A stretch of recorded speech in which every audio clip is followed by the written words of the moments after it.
Hi there. First, I'd just like to say that it's lovely to be here, even if I am on a screen, which is a bit weird. My name's Jasmine Waldorf, and I'm an expert by experience. You're all on your way to being experts in this field, and not long away from becoming important parts of people's journey to recovery and well-being.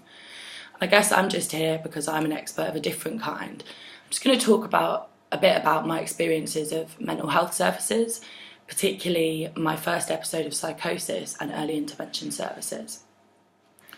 So it was pretty much when I was 17, whilst doing my A-levels, where my moods became very, very intense. I was experiencing euphoric highs where I'd feel unstoppable and act impulsively, sometimes even putting myself in danger.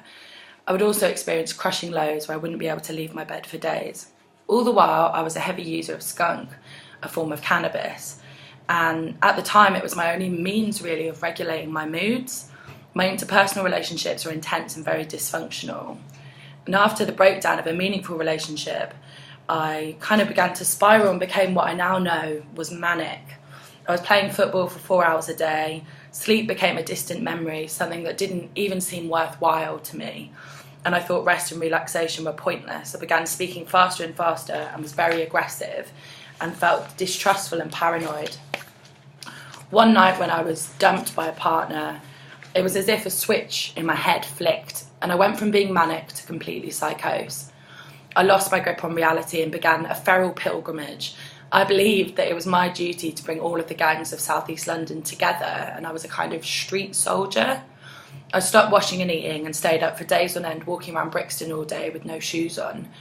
I had a blanket which was see-through enough for me to wear over my head like a Halloween costume ghost, and I wore this as a protective barrier whilst walking around at night. I believed that the radio was guiding me, telling me where to go, so I was constantly listening to it in my headphones. I was convinced that I was living in a dream and that if I lay on the white lines in the middle of the roads and a car hit me, I would wake up. I was hearing voices, and the scariest thing about that for me was that they were the voices of my friends. So I would be in a room with people and I would hear them saying things, saying, that I was crazy or that I wasn't good enough for my ex. It got really, really bad. My mum came home from a weekend away, and she found the walls of the house papered in bizarre collages. I'd gone through the bins and found old boarding passes belonging to my grandma, and there were just pictures and photographs everywhere. I was muttering to myself, weeping, hysterically laughing, crying.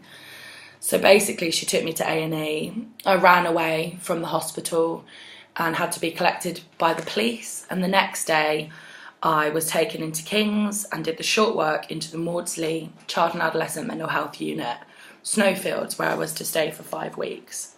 After several days of assessment, I was quite quickly diagnosed with bipolar type 1. Now, my experiences of being hospitalised were on the whole very positive.